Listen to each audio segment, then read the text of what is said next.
Magandang araw po sa lahat ng tagapakinig ng channel na ito. Ang ibabahagi ko pong kwento sa inyo ay tungkol sa isang bata na nagngangalang Cassandra, o mas kilala sa tawag na Kakay. Magsisimula ang aking kwento sa isang lugar sa Parting Negros kung saan naninirahan ang mag-anak. Si Kakay ay nasa 16 na taon pa lamang. Si Kakay ay nasa 11 taong gulang pa lamang at kasama nitong namumuhay ang kanyang nakakatandang kapatid na si Katrina na nasa edad na 17 at ang kanilang inang si Aling Cecilia. Dahil ulila na ito sa ama, kaya ang tanging ina na lamang nila ang naghahanap buhay. Si Aling Cecilia ay naglalako ng balot at penoy na kanyang inaangkat tuwing umaga sa mga nagtitinda ng itlog. At kanya pa itong nililinisan bago iluto. Kaya matrabaho itong gawin. Hindi kasi ito yung tipikal na balot na kulay puti na itlog ng bibe. Ito po ay itlog ng manok, kaya kulay kayumanggi ito. Tsakong alam ito ng mga taga-Visayas, lalo na sa Parting Negros. Tinutulungan naman ito ni Kakay. Samantalang ang kapatid naman itong si Katrina ay hindi naman maaasahan. Dahil hindi ito tumutulong sa kanila. Kung ano ang sipag ng kanilang ina at ni Kakay, ay ganoon naman ito katamad. Nahihiya kasi itong magtinda, kaya tanging si Kakay na lamang ang katuwang ng kanilang nanay Cecilia sa paghahanap buhay. Katrina, tulungan mo nga ako maglinis sa itong mga itlog. Aalis po ako ngayon, Nay. Nihintay ako ng mga kaibigan ko. Saan na naman ba kayo pupunta? Araw-araw na lang umaalis ka. Hindi ka na nga nakakatulong sa akin dito sa bahay. Akala ko pa naman may katulong na ako dito. Dahil wala kayong pasok, magbuti pa tong kapatid mong bunso. Andyan naman po si Kakay. Siya na lang po ang paglinisin nyo ng mga itlog na yan. Alis ka na naman, Ate Katrina. Magagagala ka na naman. Kayo ng mga barkada mo, no? Hindi may dadaluhan kaming kaarawan ng isa naming kaibigan. Kaarawan? Nung isang araw, hindi nang rason mo Ano naman? Totoo namang may pupuntahan kaming kaarawan Gagala lang naman kayo kung saan-saan. Tumahimik ka nga dyan. Nay, alis na ako Sandali, Katrina. Huwag kang magpagabi. Opo. Sige po. Nay, bakit kaya ang tamad niyo, ate, no? Lagi na lang umaalis. Hindi na tumutulong sa atin dito sa bahay. Hayaan mo na, anak. Dalaga na kasi ang ate mo. Kaya siya ganoon. Palagi niyo na lang kasing hinahayaan si ate nanay. Kaya ayan, lumalaki ang ulo. Hindi naman sa ganoon, anak. Baka nga naimbitahan yung ate mo sa kaarawan ng kaibigan niya. Kaya ayaw din mapahiya. Ewan, Nay. Pero sige na nga. Wala na din naman ako magagawa. Si Kakay na lamang ang naglinis ng mga itlog na kanilang ititinda. Matapos kasi itong linisan, ay kanila itong sisipatan sa may ilawan para malaman kung balot ito o penoy. At minsan pa, may napipisang mga sisiw sa mga itlog. Nanay, may sisiw na naman na napisa, May dagdag ka na namang sisiw, anak. Apo, Nay. Madami na po sila. Kaya po mamaya, bili po tayo ng patuka sa kanila, nanay, Inilipat muna ni Kakay ang bagong pisang sisiw sa may kulungan niya ng mga ito bago bumalik sa paghuhugas ng mga itlog. Dito ka muna, Madami na pala akong sisiw. Pag naging manok ang mga ito, pwede na silang mga itlog. Tapos, hindi na kami bibili ng itlog ni nanay. Kaya mas malaki ng kikitain namin. Sambit ng batang si Kakay. Dahil sa murang edad nito, ay alam na nito ang kalakaran sa pagtitinda ng balot at penoy. Inaangkat pa nila ang mga itlog na kanilang nilalako, kaya halos maliit lang din ang kanilang kita. Lalo na kapag hindi nila ito napapaubos. Kaya matapos malinisan ng mga itlog, ay kanila na itong isinasalang sa ilawan para maihiwalay ang mga balot sa penoy. At pagkatapos ay kanila na itong niluluto para ilako sa hapon. Sa paglalako ng mga itlog, ay kasama pa rin ni Aling Cecilia si Kakay na nilalagay pa ang basket sa kanyang uluhan habang sumisigaw. Balot penoy kayo dyan. Mainit po. Bagong luto. Bili na po kayo. Anak, hindi ka ba nabibigatan? Sabay yung na nasa ulo mo. Nabibigatan po. Pero kaya naman po, Nay. Huwag po kayo mag-alala. Natuwa naman si Aling Cecilia sa kanyang bunso dahil masipag itong bata. Kaya nagpatuloy sa paglalako ang mag-ina ng kanilang panindang balot at penoy. Hanggang sa malapit ng dumilim, ay pumunta na sila sa kanilang pwesto sa may plaza para doon tumambay. Kakay anak, dito ka lang muna. Uuwi lang ako sandali. Magsasaing lang ako ng hapunan natin. Sige po, Nay. Pero huwag niyo pong kalimutan na bumili ng patukas sa mga sisiw ko, Nanay, ha? Lumakad na si Aling Cecilia para umuwi. Kaya si Kakay na lamang ang naiwan na nagbabantay ng kanilang paninda sa may plaza. Mga kuya, bili na po kayo ng balot at penoy. Pampatibay ng tuhod. Saka, ang penoy, pampapogi po. Natuwa naman kay Kakay ang mga dumadaan na kanyang inaalok ng balot at penoy. Kaya madami ang bumibili sa kanya. Kaya madami itong naging benta. Di ba po mga kuya, masarap po, no? Sabi ko po sa inyo eh. Balik po kayo ulit bukas, ha? Nagwika naman ang mga bumibili sa kanya na sige o mano. At bibili sila muli bukas sa kanya. Kaya lumakad na ang mga ito at nagpasalamat naman si Kakay. Habang naghihintay na may bumili muli, ay nakita nito ang kanyang ate Katrina kasama ang mga kaibigan nito na dumaan sa may plaza. Kaya tinawag niya ito. Ate Katrina? Huy!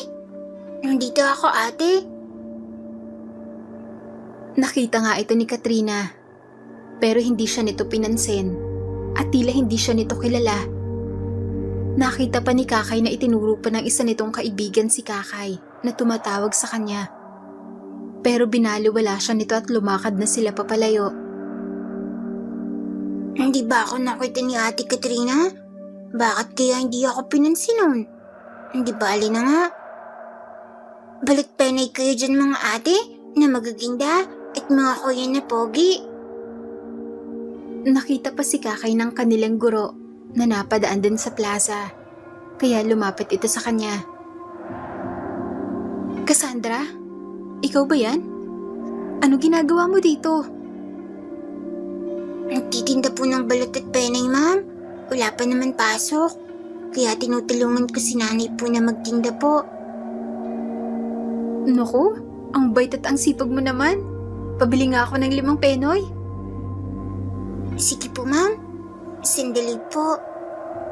Pinagbalihan ni Kakay ang kanilang guro na natutuwa sa kanya dahil sa pagtulong nito sa kanyang nanay. Kaya matapos bumili ay lumakad na din ito. Maya-maya pa, nakita naman ito ng isa niyang kaklase na namamasyal din sa plaza kasama ang kanyang tatay at nanay. Kaya hindi din maiwasan ni Kakay na mainggit dito. Hello, Kakay. Anong ginagawa mo dito sa plaza? Hello, Clara. Eto, nagtitinda ng balot at penoy. Ano? Magtitinda ka ng balot at penoy? Hindi ka ba nahihiya, Kakay? Hindi. Bakit naman ako mahihiya, Clara? Marangal naman tong hanap buhay. Saka ito din ang bumubuhay sa amin ni trabaho ni nanay. Kaya tumutulong ako habang wala pa tayong pasok. Nagwika naman ng nanay at tatay ng kanyang kaklase na tama umano si Kakay, na wala namang dapat ikahiya sa ginagawa nito. Sa halip nga ay dapat na tularan ito dahil sa marunong na itong tumulong sa kanyang magulang sa paghahanap buhay. Bumili naman ng mga magulang nito kay Kakay ng mga itlog na kanyang tinitinda. At si Clara naman ay binigyan si Kakay ng sorbetes. Kakay oh, sorbetes, kumain ka muna. Salamat Clara. Salamat po sa pagbili niyo po sa akin ng balot at penay ha. Nagwika naman ng mga magulang ng kanyang kaklase na walang anuman umano at natutuwa nga ito sa kanya. Kaya matapos bumili ay umalis na din ang mga ito at nagpaalam na si Clara kay Kakay. Ilang sandali lang, bumalik na si Aling Cecilia. Anak, kamusta? May bumili ba? Opo nanay, madami po. Kukunti na nga lang po ang natira eh. Talaga anak, ang galing ah. Opo nay, magaling po kasi ako magbenta. Siya nga pala nay, dumaan po dito si ate, kasama ng mga kaibigan niya, pero hindi naman ako pinansin nun. Tinatawag ko nga po, na hindi malang ako nilingon eh. Hayaan mo na anak, ang mabuti pa. Umuwi ka na. At kumain. Nakapagsaing na ako doon. May sardinas naman tayo. Ako na muna ang magbabantay dito. Mamaya na po nanay, sabay na lang po tayo. Konti na lang naman po ang natira eh. Ipaubos na lang po natin to. Nanatili na nga muna si Kakay at pinaubos nito ang kanilang paninda. At hindi nga nagtagal, ay naubos na din ito.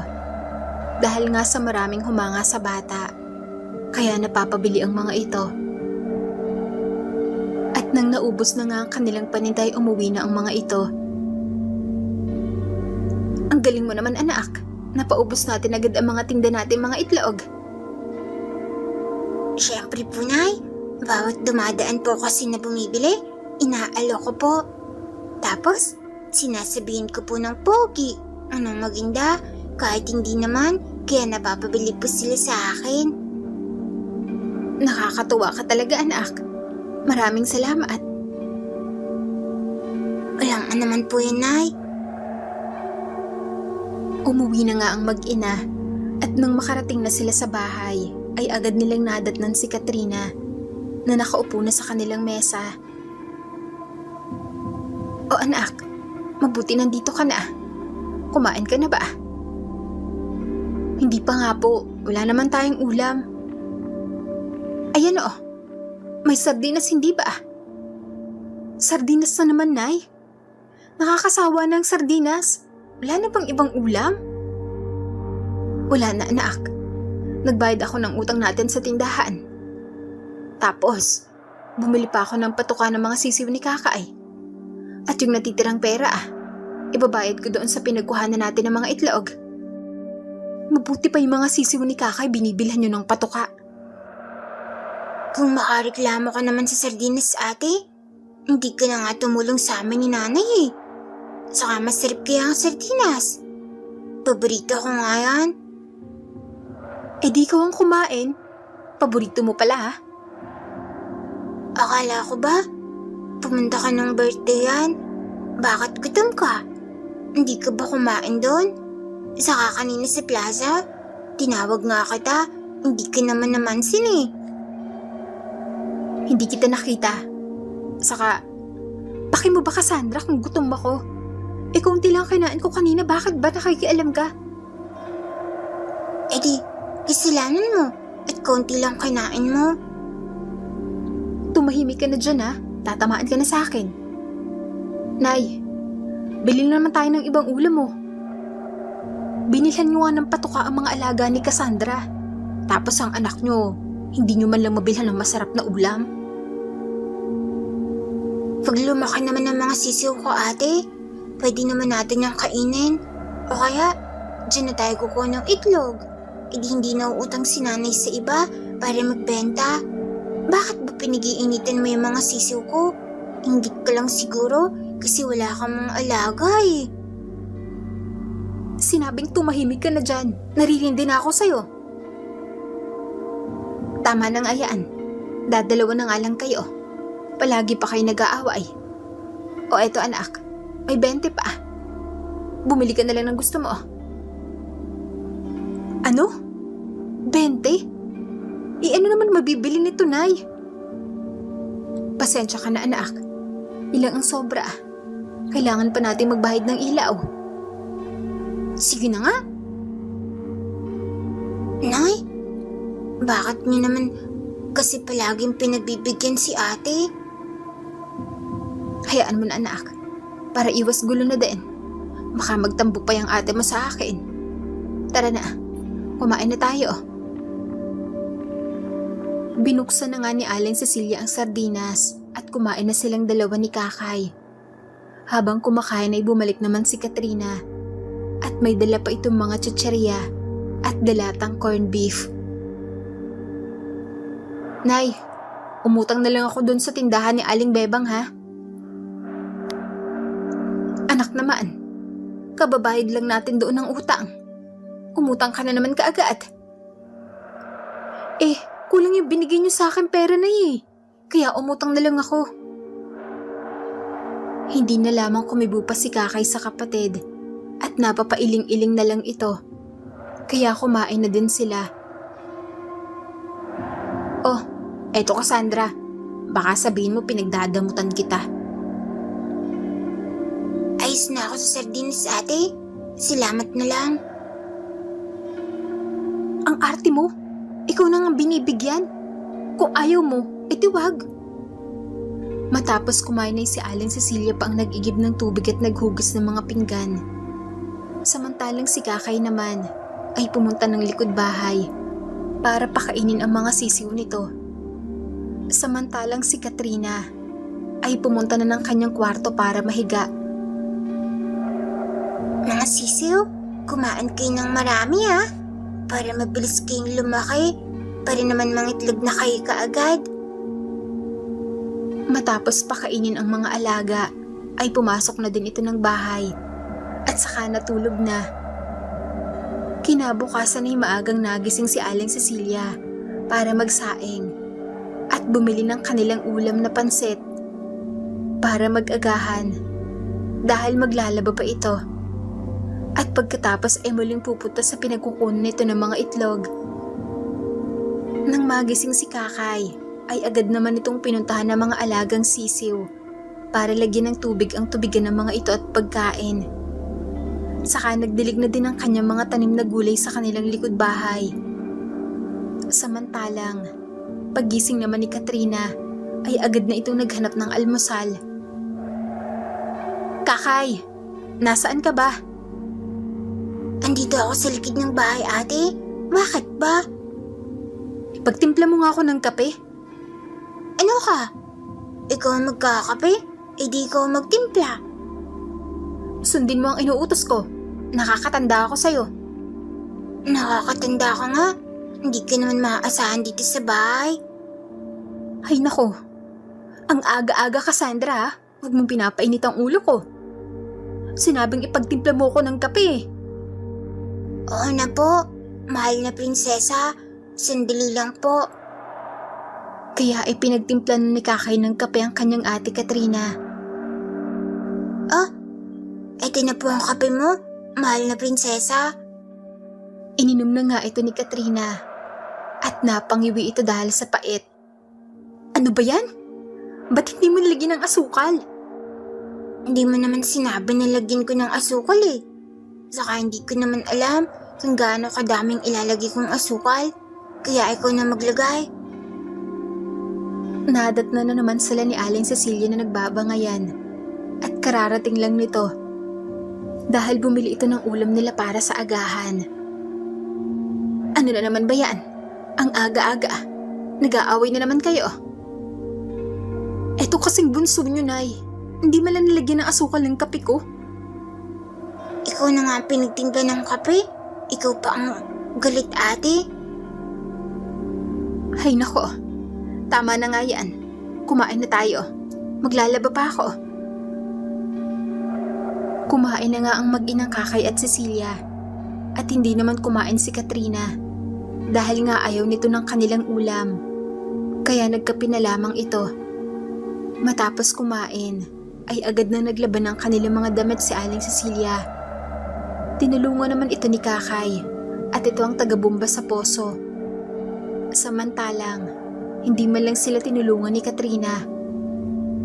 Matapos makapaglaba, ay agad nang pumunta si Aling Cecilia sa pinagkukunan nito ng mga itlog na kanilang ibebenta. Naiwan naman na magkapatid sa kanilang bahay. At nang dumating ang kanilang ina, ay si Kakay na lamang ang natira sa kanilang bahay. Dahil umalis na naman si Katrina, nakagaya ng dati, ay ang mag-inang Kakay at Cecilia lamang ang nagtutulungan. Sumapit ang hapon. Nakaayos na ang mga balot at penoy na ilalako ng mag-ina nang bumalik si Katrina. Nay, maglalako na ba kayo? Oo, kaya ikaw muna ang bahala dito sa bahay. Isasama ko si Kakay. Siya nga pala, Nay. Huwag mong kalimutan. Kailangan ko ng bagong damit sa susunod na linggo, ha? At ninang daw ako sa isa kong kaibigan. Bakit kaya hindi mo kami tulungan ni nanay? Para makaipon ka ng pambili ng damit mo? Huwag kang sumabat din, Cassandra. At si nanay ang kausap ko, hindi ikaw. O siya. Sige. Susubukan ko mag-ipon. Para makabili ka ng damit mo. Pati na din itong si Kakay. Bibilhan ko na din ng tsinelas at sira na pala ang tsinelas ng kapatid mo. Ayos pa naman po yung tsinelas ko, Nay. Nilalagyan pa naman po ng pako. Kaya nasusuot ko pa po. Oo nga naman, Nay. Unahin mo na lamang yung damit ko. O siya. Basta ikaw ang bahala sa bahay. Ikaw ang magsaing mamaya. At dalhan mo na lang kami ni Kakay mamaya ng pagkain doon sa plaza. Kung saan kami pumupwesto. Sige po, Nay. Sige po, Nay. Basta yung pangako niyo po, ha. Huwag niyong kakalimutan. Oo na. Sige na. Paano? Lalakad na kami. Lumakad na si Kakay at Aling Cecilia para maglako ng kanilang paninda. At habang naglalako ng kanilang balot at penoy, ay may nakasalubong silang isang matanda. May kasama itong isang binata at kilala ito ni Aling Cecilia. Kaya kaagad niyang hinawi si Kakay papunta sa likuran nito. Nay, bakit po? Huwag kang maingay, Kakay. Diretso lang. Huwag kang titingin sa matanda na kasalubong natin. Bakit po ba, Nay? Sino po ba yan? Basta, huwag ka nang madaming tanong. Dumiretso ka lang. Dumiretso nga ang dalawa, pasalubong sa matandang babae. At nang magkasalubong na ang mga ito, ay biglang nagwika ang matanda na kumusta umano. Matagal din siyang hindi nakabalik sa kanilang lugar. Mabuti naman po, Tandang Melba. Ngumiti lamang ang matanda at naglakad na ito papalayo sa kanila. Kaya mabilis ding hinila ni Aling Cecilia si Kakay papalayo. Bakit po, Nay? Bakit po ba kayo namumutla? Wala, anak. Tara na. Bilisan na natin. Para mapaubos na agad natin itong mga paninda natin. Pero hindi naman mapalagay si Kakay sa reaksyon ng kanyang nanay nang makita ang matanda. Kaya tinanong na ito kung sino ba umano yon. Huwag kang maingay, Kakay. Lumayo ka sa matandang yon. Siya si Tandang Melba. Kaidaran siya ng lola mo. Umalis siya sa lugar natin noon. Bata pa ako nang mahuli siya na may dinukot na bata. Ano po, Nay? Nandudukot siya po ng mga bata? Ano po ang ginagawa niya? Kakay, anak. Isa siyang aswang. Ano po? aswang matandang nakasalubong natin kanina? Oo, kaya huwag kang maingay. Nagbalik na naman siya. At baka apo niya ang kasama niya kanina. Huwag ka ding lalapit sa lalaking yon. Opo, nanay. Sige po. Magpatuloy na sila sa paglalako ng balot at penoy. At nang dumilim na, ay pumwesto na sila sa may plaza. At maya-maya ay dumating na din si Katrina. Dala ang pagkain para sa kanila. Eto na po ang kanin, Nay. Salamat, anak. Sige, samahan mo muna ang kapatid mo dito. Bibili lang ako ng ulam natin. Kaya lumakad na si Aling Cecilia. Sakto naman, dumating ang kaklase ni Kakay na si Clara, kasama ang mga magulang nito para bumili ng balot. Magandang gabi po sa inyo. O Clara, huwag ka nang lalabas ng gabi at may aswang na ngayon dito sa atin. Ano, Kakay? May aswang? Oo, Clara, sabi ni nanay sa akin. Nagbalik na daw si Tandang Melba na isang aswang. Napatigil naman sa pagkain ng balot ang ama ni Clara nang marinig nito ang winika ni Kakay. At pinaulit pa niya ito kay Kakay kung tama ba ang narinig nito. Kaya sinabi naman ni Kakay na tama o mano na nagbalik na si Tandang Melba. Kaya parang nangamba din ang tatay ng kanyang kaklase at sinabing sa bahay na lamang nila kainin ang biniling balot. Sinabihan pa sila Kakay at Katrina na mag-ingat at supog umano ang matandang yon at madami nang nabiktima. Kaya agad na silang umalis pagkatapos. Ang galing mo ding manakot ng mamimili, no? Hindi naman ako nananakot dati. Totoo naman yung sabi ni nanay sa akin. Napatigil muli sila ng duma ng mga kakilala ni Katrina at nakita siya ng mga ito. Nagtanong pa sa kanya kung nagtitinda daw ba siya ng balot. Parang nahiya naman ito. Pero nagwika ito na hindi umano siya nagtitinda at bumibili lamang ito. Hindi. Napadaan lang ako dito. Bumili lang ako ng balot. Gusto nyo? Nagwika pa ang mga kasama nito na sige umano. Basta libre niya. Kaya binigyan naman ito ni Katrina ng tig-iisa. Wala namang nagawa si Kakay, kundi ang manahimik. Dahil tinitingnan siya ng masama ng kanyang ate Katrina. At matapos bigyan ng balot, ay nayaya pa si Katrina ng mga ito. Pero tumanggi itong sumama dahil may gagawin pa raw ito. Sige na, kayo na lang. May gagawin pa kasi ako, sa susunod na lang ako sasama sa inyo Kaya umalis na ang mga ito. Ate, sino magbabayad ng kinuha nilang balot? Wala. Libre ko sa kanila yon. Bakit mo naman ilibre? Kaya nga tayo nagbebenta para may kita tayo. Tapos ipapamigay mo naman. Saka bakit mo sinabi na hindi ka nagtitinda ng balot? Kinakaya mo bang kabuhayan natin, ate? Hindi Hindi lang kasi ako sanay na makita ng mga kaibigan ko na ganito. Baka lumayo sila sa akin. Akala kasi nila may kaya tayo. Pero huwag mong sasabihin kay nanay kundi lagot ka sa akin. Bakit ka ba nagkukunwari na mayaman, ate? Wala namang masama sa pagiging mahirap At marangal naman tong ginagawa natin. Hindi mo kasi ako nauunawaan Baka nga lumayo sila sa akin pag nalaman nila. Ano naman kung ganun? Ang ibig sabihin lang nun, hindi mo talaga sila tunay na kaibigan. Napatigil muli sa pag-uusap ang dalawa nang may lumapit na lalaki at bumili ng balot. Agad naman itong pinagbilhan ni Katrina at ngumiti pa ang lalaki sa kanya.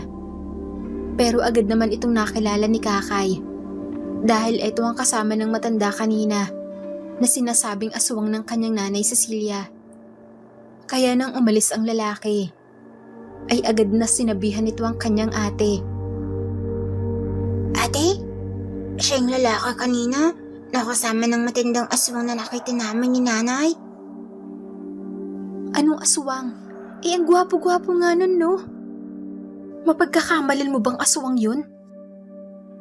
At dumating na nang bigla si Aling Cecilia, kaya sinabi ni Kakay ang nangyari. Mga anak, pasensya na. Natagalan ako. Madami kasing bumibili ng ulam, kaya medyo natagalan ako. Halina kayo, kumain na tayo. Nay, alam niyo ba ang lalaki kanina? Nakasama ng matanda na sinasabi niyong aswang. Bumili po ng balit kay ate. At alam niyo po ba, Nay? Ang matipay daw kay ate Katrina. Ano? Totoo ba yun, Katrina? Aba, ewan ko kay Kakay, Nay. Di ko naman kilala yun. Ngayon ko nga lang nakita yun eh. At wala namang ginawang masama. Mukhang mabait naman yung tao. Tsaka alangan namang hindi ko pagbilhan yun. Ganoon ba? Basta, wag lang kayo makikipag-usap doon. Saka, Nay, si ate nga pala. Sasabihin sana ni Kakay na ipinamigay ng kanyang ate Katrina ang mga paninda nila sa kanyang mga kaibigan. Pero pinandilatan ito ng mata ng kanyang ate. Kaya hindi na niya naituloy ang sasabihin. Bakit na naman, Kakay? Ano na naman ang ginawa ng ate mo? Si ate po, kanina pa po nagugutom. Akala ko naman, kung ano na. Sige na, kumain na tayo.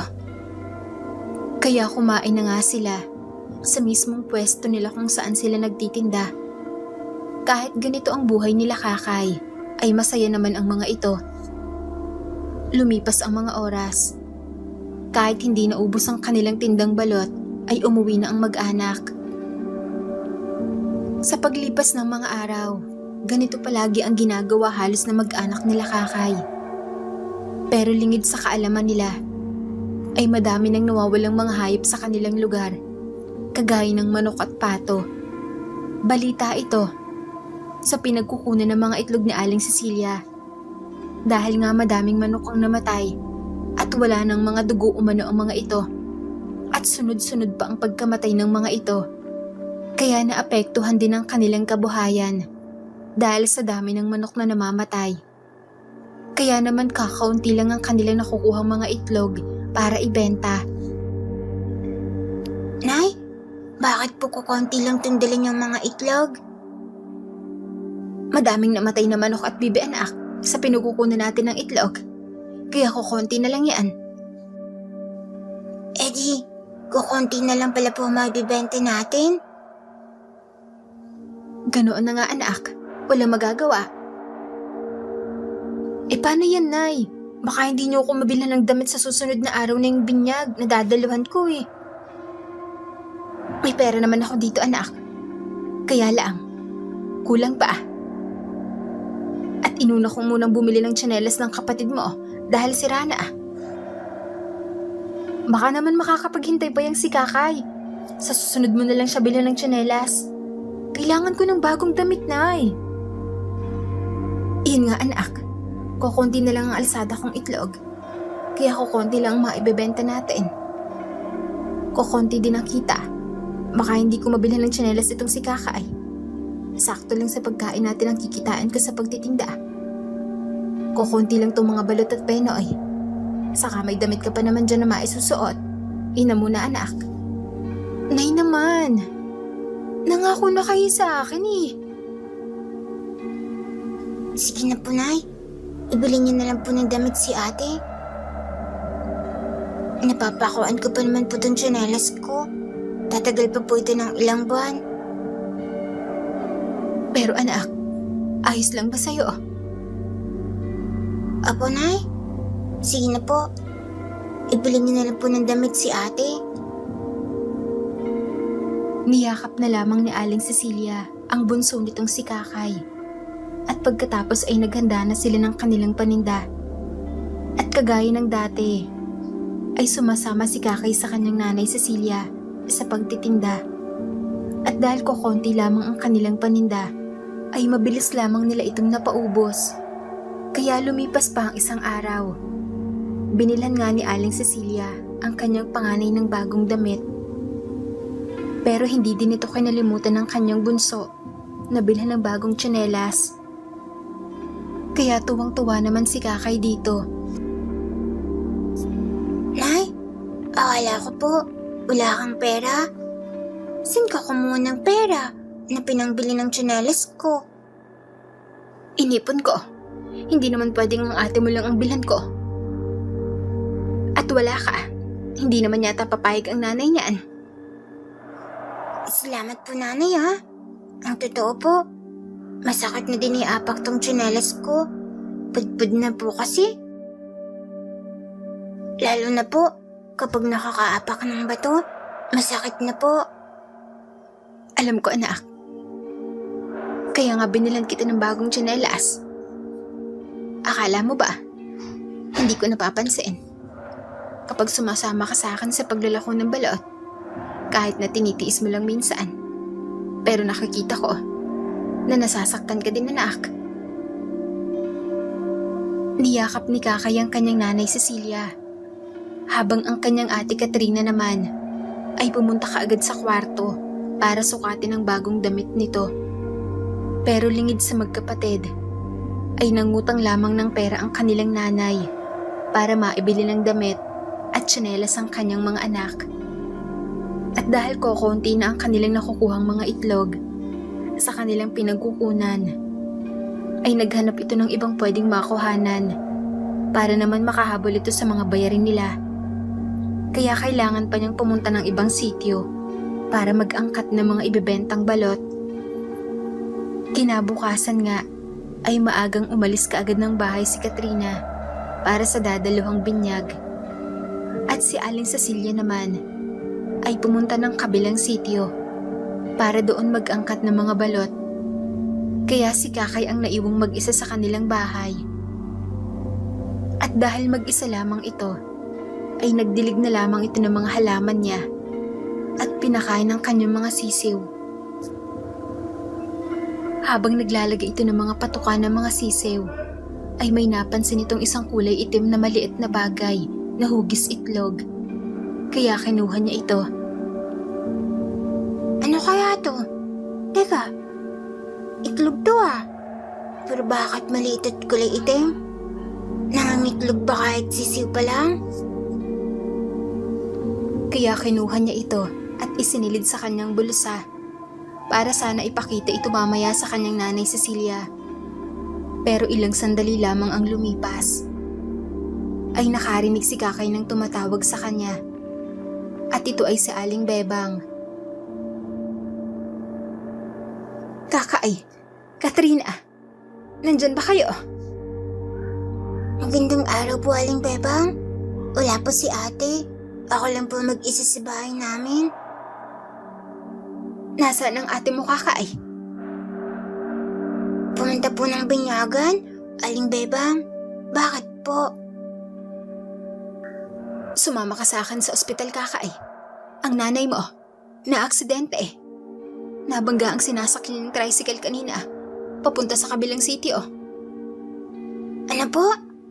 Si nanay? Kaya agad nang lumakad si Kakay kasama si Aling Bebang papunta ng ospital. At dito nga nakita nila ang kalagayan ng kanyang nanay Cecilia. Wala itong malay at may benda ito sa ulo at ganoon din sa paa. Sinabi ng doktor na ligtas na umano sa kapahamakan ng kanyang nanay Cecilia. Pero kailangan umano nitong magpahinga.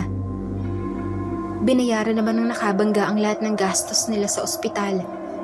At nagbigay din ito ng pera kay Aling Bebang para ibili ng gamot ni Aling Cecilia. At dahil kailangan pang magtagal ni Aling Cecilia sa ospital, ay umuwi muna sila Aling Bebang at Kakay. Inihatid ni Aling Bebang si Cassandra sa kanilang bahay. At dito ay ibinigay nito ang pera sa kanya na ibinigay ng nakabangga at sinabing ibigay umano nito sa kanyang ate para ibili ng gamot ng kanyang nanay Cecilia. Maraming salamat po, Aling Bebang. Walang anuman. Magpakatatag ka para sa nanay mo. Teka, iiwan muna kita. Uuwi lang ako. Dadalhan na lang kita ng pagkain para hindi ka na magluto. Sige po, marami pong salamat. Umalis na nga si Aling Bebang at naiwang mag-isa si Kakay sa kanilang bahay. Hindi maiwasang umiyak ng bata dahil sa lungkot at sa nangyari sa kanyang nanay Cecilia. Lumipas pa ang ilang sandali. Bumalik na si Aling Bebang. May dala itong pagkain, kaya pinakain ito si Kakay. Nakita naman ito ang lungkot sa mata ng bata, kaya hindi niya ito iniwan. Aling Bebang, pwede po bang pagbalik na lang ni ate, saka po kayo umalis? Nalulungkot po kasi ako mag-isa dito. Oo, sige. Hindi mo na ako aalis. Ihintayin ko ang ate mo. Kaya sige na, kumain ka na.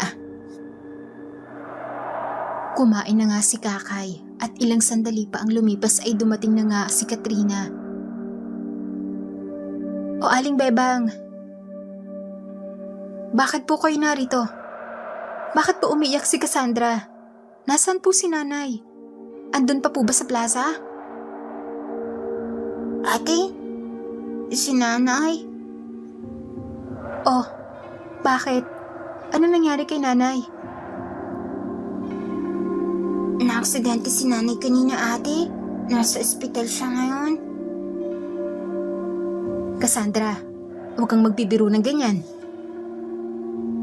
Hindi nagbibiro ang kapatid mo, Katrina. Nabangga ang sinasaking tricycle ng nanay mo. Kaya tumilapon ito. Mabuti na lamang. Ligtas na ito at nagpapahinga na sa ospital. Biglang tumayo si Kakay at pumunta sa kanyang ate Katrina. At dito ay umiyak ito ng umiyak. Pinatahan naman ito ng kanyang ate. Tahan na. Ayos naman si nanay, hindi ba? Bukas, pupuntahan natin siya. Nagpaalam na din si Aling Bebang na umuwi na dahil gabi na. Nagpasalamat naman na magkapatid at naiwan na silang dalawa. Ate, ano nang gagawin natin ngayon? May pera dito na ibinigay ng nakabangga kay na nanay, pambili ng gamot niya, at may sobre daw ito ng konti. Hindi ko alam, Kakay. Hindi ko alam ang gagawin ko pag wala si nanay. Napaiyak na lamang si Katrina dahil sinisisi nito ang sarili. Kung sana'y hindi ito humingi ng bagong damit sa kanyang ina. Sana hindi ito magdodoble kayod na pumunta pa sa ibang sitio para kumuha ng mga paninda. Hindi pa sana ito na-aksidente. Kaya humagulhol ito sa pag-iyak. At niyakap naman ito ni Kakay. Hanggang sa hindi namalayan ng dalawa na nakatulog na pala sila. Kinabukasan ay naunang nagising si Katrina at nakita niyang tahimik ang buong bahay. Walang pagkaing nakahanda. Walang nanay na bumabati sa kanya ng magandang umaga. Kaya dito niya naisip ang halaga ng kanyang ina. Nagsaing na ito, bumili ng itlog at kape, pati na din ng gatas sa tindahan. Nag-init ng tubig, at saka nagluto ng kanilang agahan. Kaya pagising ni Kakay ay nakahain na ito, at tinimplahan pa ng gatas ang kapatid. Magandang umaga, ate. Magandang umaga naman, Kakay. Halika na. Mag-agahan na tayo. Tapos maligo ko at dadalawin natin si nanay sa ospital. Pagkatapos, samahan mo ko kung saan si nanay kumukuha ng balot at magtitinda tayo. Sige po, ate. Kaya kumain na ang magkapatid at pagkatapos ay naligo na si Kakay. Dito niya nakakapa ang bilog na kulay itim sa kanyang bulsa. Nakalimutan na niya ito at nakatulugan. Mabuti na lamang umano at hindi ito nabasag. Kaya nilapag niya muna ito at naligo. Saka binalikan at isinilid muli sa kanyang bulsa. At pagkatapos maligo at magbihis, ay naghanda na rin si Katrina. Pagkatapos noon ay agad na silang lumakad. Pagdating nila ng ospital, ay nadatnan nila si Aling Bebang. At may malay na din si Aling Cecilia. Pero mahina pa ito. Kaya tuwang-tuwa naman na magkapatid. Humingi ng tawad si Katrina sa kanyang mga pagkukulang at sinabing babawi umano ito sa kanya. Patawad po, Nay, sa mga pagkukulang ko po sa inyo. Hayaan niyo po. Mula ngayon, ako naman na mag-aalaga sa inyo ni Kakay. Alam niyo po, Nay, si ate po kanina nagluto ng almusal namin. Sinog nga lang po yung itlog. Anong sunog? Tama lang naman yun ah. Pero baka nga nasobrahan ko nga ng apoy yun. Natutuwa naman si Aling Cecilia sa kanyang dalawang anak na kahit nagbabangayan palagi ay magkasundo pa rin. Magpagaling kayo agad na ya. Aalis lang po muna kami ni Kakay para kumuha ng mga balot na ititinda namin. Aling Bebang, pakisuyo naman saglit. Pwede po bang kayo muna magbantay kay Nanay? Pababalikin ko na lang po mamaya si Kakay. Oo naman. Siyempre naman. Pero sabi ng doktor, maaari din namang lumabas ang nanay niyo, pero kailangan lang niyang magpahinga. Ganun po ba? Salamat naman kung ganoon. Sige po, Aling Bebang. Aalis muna po kami ni Kakay ha. Umalis na nga ang magkapatid para puntahan ang balutan. At gamit ang sobrang pera na bigay sa kanila, ay ipinagbili nila ito ng balot. Saka umuwi na ang mga ito at nilinis yun. Tinuruan ni Kakay ang kapatid na mga gagawin mula sa paglilinis, paghihiwalay ng balot sa penoy at ang pagluluto nito. Pinilit naman ni Katrina na matuto sa itinuturo ni Kakay sa kanya. Kaya nang maluto na ito, ay agad na silang nagbenta. Ate, sigurado ka bang sasama ka sa akin na magbebenta ng balot? Hindi ka ba nahihiya? Baka makita ka ng mga kaibigan mo. May hiya syempre. Siguro. Pero wala na akong pakialam, Kakay. Kailangan nating kumita para kay Nanay. Kaya hindi ko na muna iisipin ang hiya. Naglakad na ang magkapatid. At hindi nga nagkamali si Kakay. Dahil nakasalubungan nito ang mga kaibigan ni Katrina. At nakita siya ng mga ito. Tinanong pa kung tinutulungan ba niya umano ang gusgusing bata na magtinda ng balot at ililibre niya ba sila ulit. Gusgusin ngang tinanong kapatid ko, marangan laman naghahanap buhay.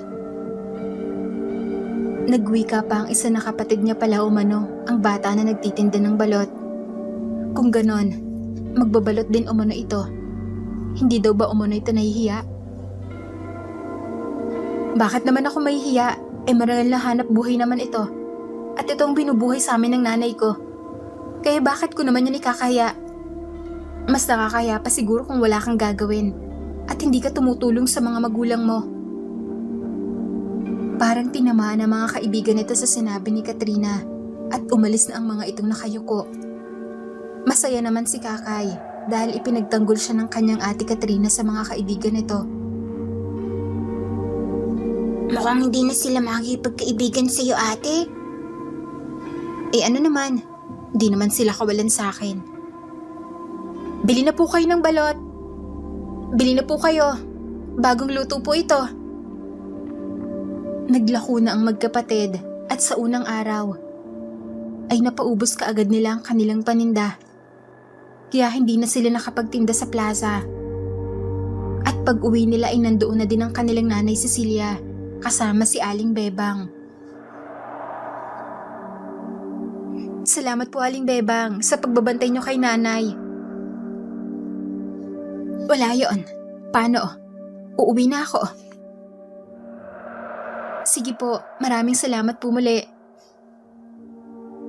Umalis na nga ang kanilang kababaryo. At si Katrina na ang gumawa ng gawaing bahay. Ito ang nag-igib. Nagsayang at nagluto ng kanilang ulam. Tinulungan naman siya ng kapatid na si Kakay. Kaya matapos pakainin at painumin ng gamot ang kanilang ina, ay natulog na din sila. Pero sa kalagitnaan ng gabi, ay nagising si Kakay dahil sa uminit ang bulsa nito. At ng kanyang kapain, ay ang itlog na kulay itim pala ang nagiinit at parang nagliliwanag ito ng bahagya.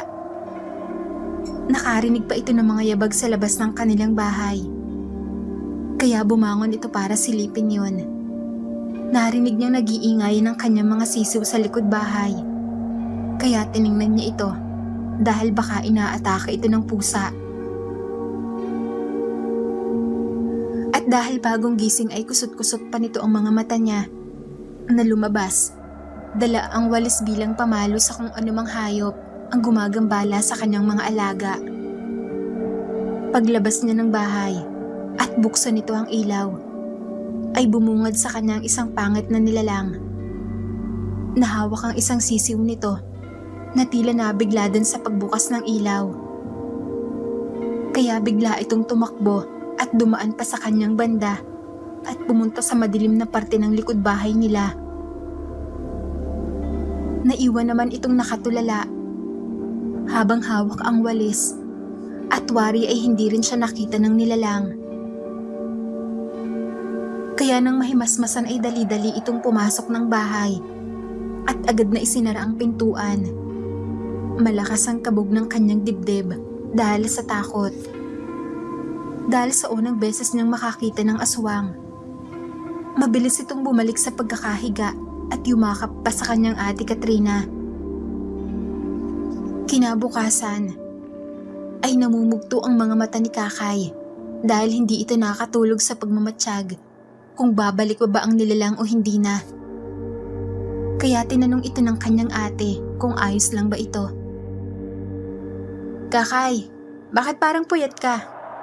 Di ka ba nakatulog ng maayos kagabi? Medyo ate, nagising kasi ako kagabi. Hindi na ako nakatulog ulit. Ganun ba? O siya, sige matulog ka na lang mamaya. Ako na lang ang pupunta sa pinagkukuhanan natin ng mga balot. Kaya ko na naman eh. Ikaw na lang magbantay kay nanay at magpainom ng gamot sa kanya. Sige po ate. At bumalik na nga ulit sa pagtulog si Kakay dahil nga antok ito. Samantalang umalis naman si Katrina para kumuha ng kanilang ititinda at pagkatapos ay ito na din na naglinis at nagluto ng mga ito, pati na din sa pagbebenta. Palagi naman nilang napapaubos ang kanilang mga balot at penoy, kaya nakakaraos sila kahit papaano sa buhay at nakakabayad na din ng mga utang. Lumipas ang isang buwan. Naging maayos ang kalagayan ni Aling Cecilia, kaya nakakatulong na ito sa kanyang mga anak. Dahil may pilay pa, sa plaza na lamang ito nagpwesto para magtinda. Samantalang si Kakay at Katrina naman ang naglalako. Isang araw habang naglalako ang dalawa, ay nakasalubong naman nila ang apo ng matandang si Melba at bumili ito ng balot sa magkapatid. Amoy na amoy ni Kakay ang langsa ng lalaki, pero si Katrina ay baliwala lamang dito. Kaya nang umalis ang lalaki ay agad na sinabi ni Kakay sa kanyang ate kung hindi ba ito nababahuan sa lalaki. Hindi naman mabaho yung tao ah. Kung makapanglait ka naman Kakay, sobra ka naman. Ang langsa niya ate, parang pati na daga ang amoy. Nakakasuka nga eh. Wala naman akong naamoy. Tara na nga. Kaya nagpatuloy na ang magkapatid sa paglalako ng balot hanggang sa maubos ang kanilang paninda. Salamat naman at maaga pa natin na paubos ang nilalako natin Kakay. Oo nga ate, ang galing natin. Paano? Uuwi na muna ako at magsasaing. Dumiretso ka na doon kay nanay sa plaza. Ahatiran ko na lang kayo doon mamaya ng hapunan natin. Sige po ate.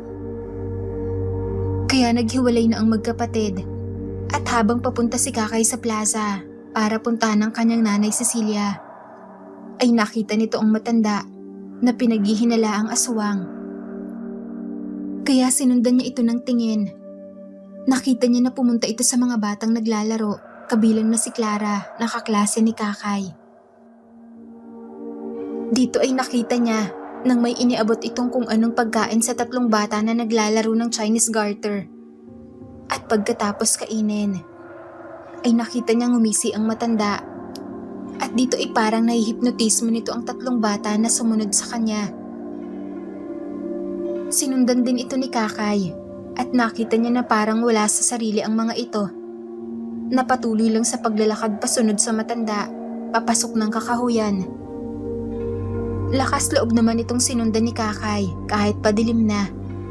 Nang nasa kakahuyan na sila, ay nakita ni Kakay na tumigil sila saglit dahil may humarang sa matanda. At to'y ang apo niyang lalaki. Narinig niyang sinabi ng lalaki na pakawalan nito ang mga bata at hayop na lamang umuno ang biktimahin at wag na ang mga tao. Sinabi naman ng matanda na wag siya nitong pakialaman. Kung gusto niya umano, ay siya na lamang ang kumain ng hayop dahil hindi ito sanay sa mga ito. Dahil malangsa, hindi kagaya ng mga tao na sariwa at manamis-namis pa umano ito. Hindi naman pumayag ang lalaki, pero umangi lamang ang matanda at hinawakan siya nito sa kamay at hinawi.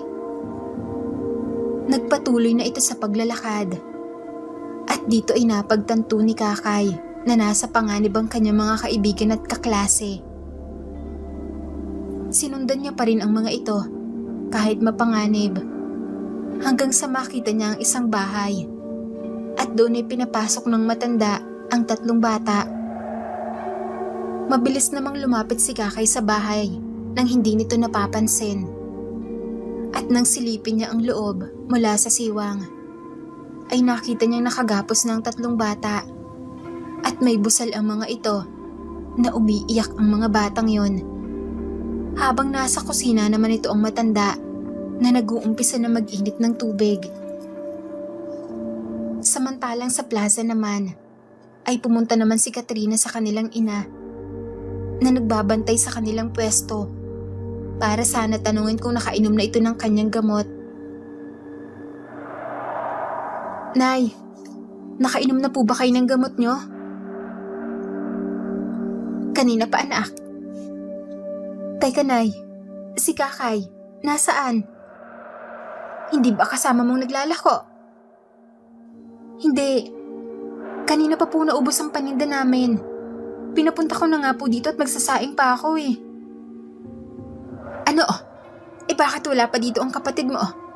Hanapin mo nga. Hindi naman yan gumagala nang hindi nagpapaalam. Kaya nga po nagtataka ako, bakit wala pa siya dito eh. Hahanapin ko na lang po siya, Nay. Sige, bumalik kayo kaagad.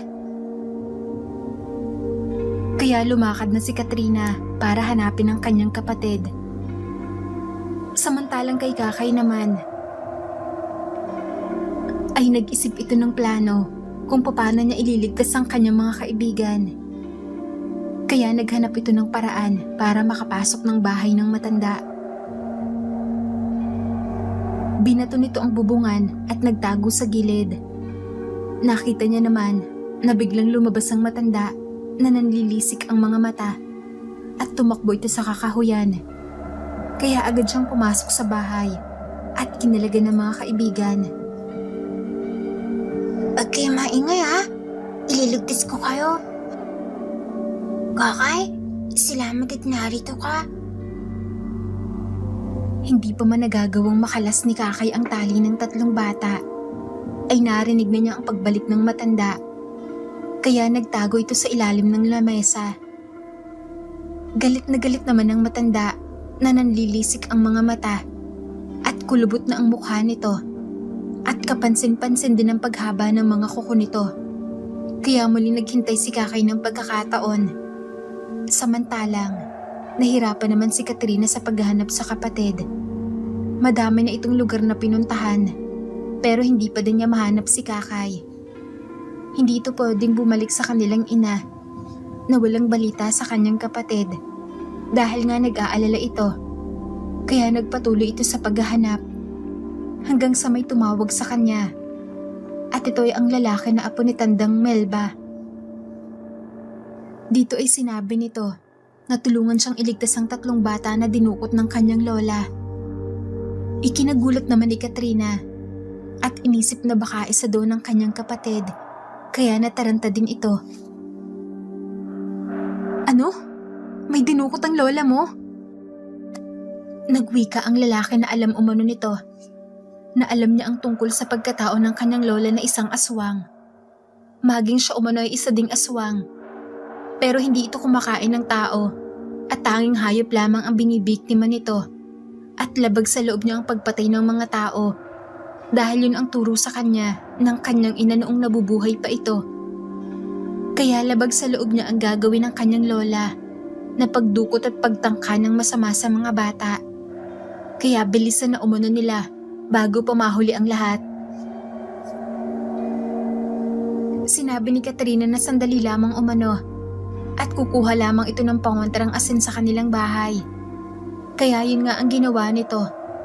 At pagkatapos ay dinaanan nito ang tindahan ni Aling Bebang. At sinabing magtawag ito ng tulong. At sundan umano siya sa gubat. At nanganganib daw ang buhay ng kanyang kapatid. Kaya dali-dali din si Aling Bebang na naghanap ng tulong. At agad nang pumunta si Katrina at ang lalaki sa kagubatan. At balik naman kay Kakay. Dahan-dahan itong lumabas sa pinagtataguang mesa. At dahan-dahang kinakalagan ang mga bata. Hanggang sa matanggal nito ang mga tali. Tsumempo sila na lalabas na sana ng bahay. Pero biglang lumapit ang matanda. Mabuti na lamang at naging maagap si Kakay na magtago muli sa mesa. Pero nakita nito na nagawa ng makalasang tali sa 3 bata. Kaya muli niya itong itinali. Kahit na nagpupumiglas pa ang mga ito, ay wala din umanong magagawa ang mga ito. At dahil duda na baka may nakapasok sa bahay nito, ay bigla nitong sinilip ang ilalim ng lamesa. Kaya nakita siya ni Kakay at napaatras bahagya at napatili.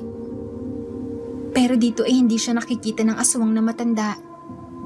Sa hindi nito malamang dahilan, kahit nakaharap lamang siya nito. Pumapalag-palag naman si Clara, kaya nabaling ang atensyon ng matanda dito. Nainis siya dito at hinila nito si Clara papuntang kusina at sinabing ito na lamang ang uunahin niya. Pero hindi pa mainit ang kanyang tubig, kaya dinagdagan niya ito ng panggatong at hinalo-halo. Walang ano-ano, ay itinulak siya ni Kakay. Kaya napasubsob ang aswang sa kanyang kawa at nagkikisay-kisay ng mapaso. Mabilis namang kinalaga ni Kakay si Clara at tumakbo sila palabas ng bahay. Kasama pa ng 2 na nakalaga na pala ni Kakay. Ngunit paglabas nila ng bahay ay agad din silang naabutan at naharang ng galit na matandang aswang dahil sa ginawa ni Kakay dito.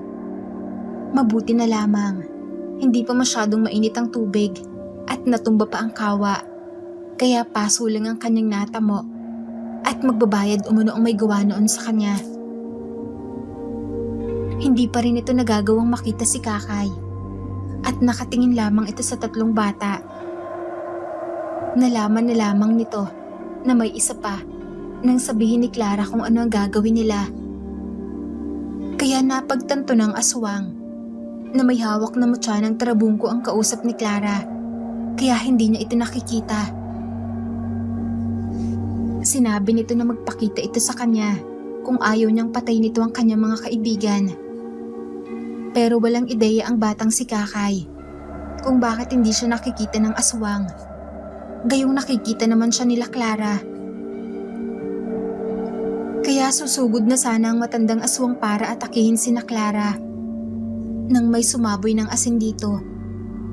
Kaya napaatras ito ng tamaan at ito ay ang kanyang ate na si Katrina. Ayos lang ba kayo? Ate, mabuti nandito ka.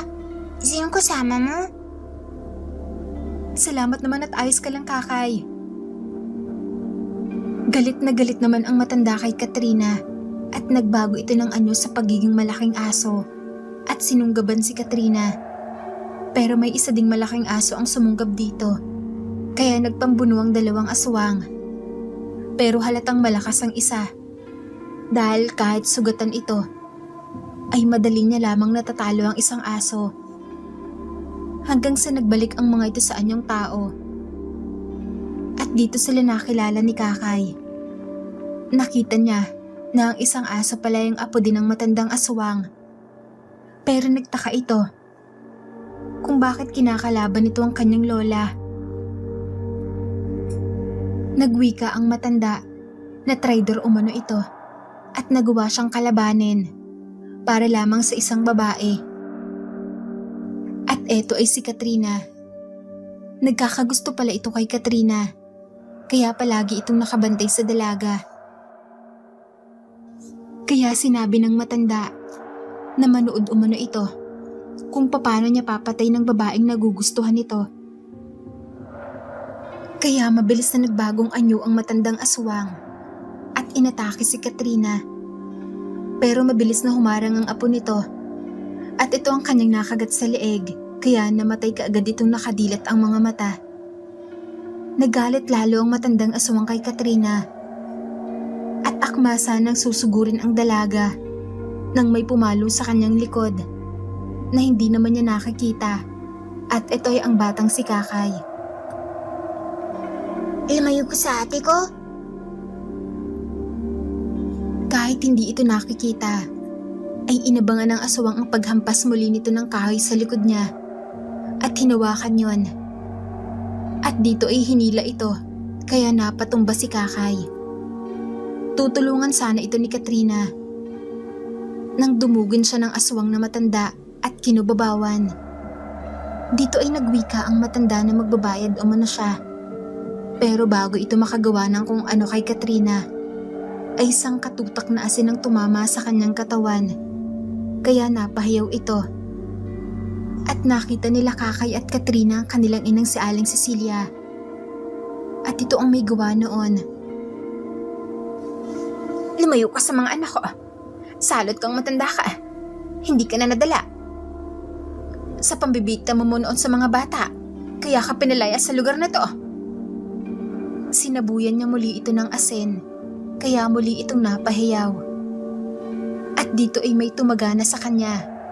At ito ay ang ama ni Clara. Inundayan ito ng taga hanggang sa mapatay niya ito. At dito nga ay nagawa nilang mapatay ang matandang aswang na si Melba at mailigtas sa mga bata.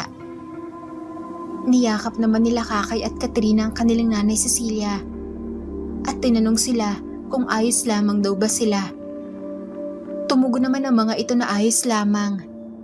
Kaya dito ay sinunog na nila ang bangkay ng maglolang aswang kasama ng bahay ng mga ito sa gubat at umuwi na. Pinatingnan ang mga bata sa isang albularyo, kabilang na si Kakay. Dahil akala nila ikasama itong dinukot ng aswang. Pinainom ng tubig na may dasal ang tatlong bata at sinukan nila ang pinakain sa kanila ng aswang. Samantalang si Kakay naman ay ayos lamang at napangiti pa ang albularyo.